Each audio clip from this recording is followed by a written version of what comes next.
Harambe YouTube, this is Nerd News Now, and I am very excited about what I just read on Blue Sky. Um, Tonight, Thursday, was a special edition of AEW Collision, and I saw a spoiler. I haven't seen it yet, but I saw a spoiler on Blue Sky that Zach Gowan will be having a match for All Elite Wrestling. For those of you who are not familiar, Zach Gowan is a professional wrestler who has one leg. I believe he lost his leg due to cancer. And in the early to mid 2000s, he worked for WWE and had memorable matches against Brock Lesnar, against Matt Hardy, and against Vince McMahon. He eventually got let go because of ego and substance abuse issues. And the fact that he even admitted himself that he wasn't willing or ready to put in the work that he needed to put in. But in the meantime, since then, he has stayed active in professional wrestling and athletics. He appeared on a season of American Ninja Warrior. He has learned how to work, how to, manage being a professional wrestler. Along with his disability, he started a family, and he is in a much healthier and happier place. And I have seen him pop up on independent shows, occasional clips on YouTube, and the guy's been looking great. But to see him back, even if it's just a one-time spot, is amazing. He's going to be working with Ricochet, who, when those two get in the ring together, uh, they're going to do some good things.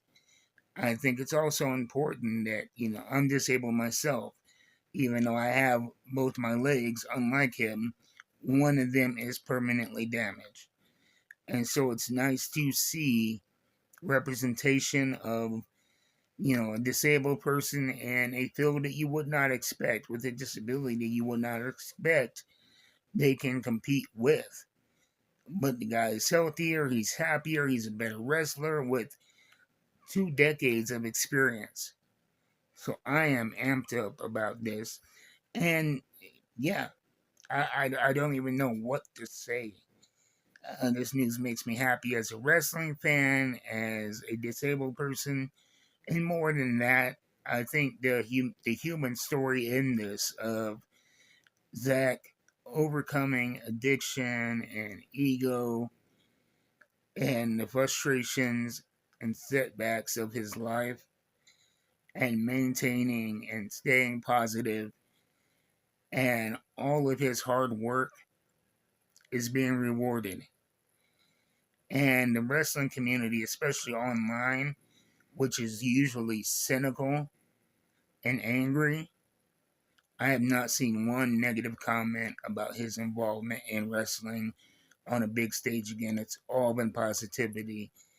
And so I think that shows the growth of the internet wrestling community as well as Zach Gowan. So to Zach Gowan, congratulations. I'm looking forward to seeing your match next week. To AEW and Tony Khan, thank you for platforming a disabled person, and I think this is going to be an opportunity, especially when his story gets out of everything he's been through, of redemption and possibilities. And this video I'm going to put out on both of my YouTube channels. And so on this channel, on the primary channel, Old Nerd Reviews WY, subscribe if you're not.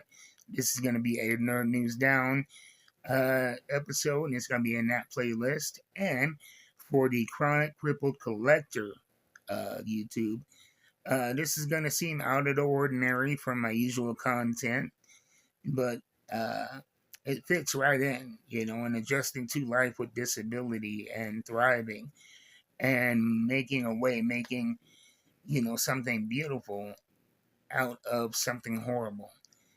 Uh, and so I'm definitely going to put this out on both of my channels. If you're following my comic book action figure channel and you're dealing with a disability or want insight to that life, please go check out Chronic Crippled Collector on YouTube, where I share my workout journey and occasional long form videos about my life as a disabled person. And if you're on the Chronic Crippled Collector YouTube channel, and you're interested in even in the slightest bit about comic books and action figures and nerd culture in general, go over and subscribe to Old Nerd Reviews WY, where I put out 6 videos a week, Monday through Saturday, ranging from mostly comic books, but also action figures and pro wrestling updates. So I'll see you next time. Until then, keep watching that wrestling. I'm out.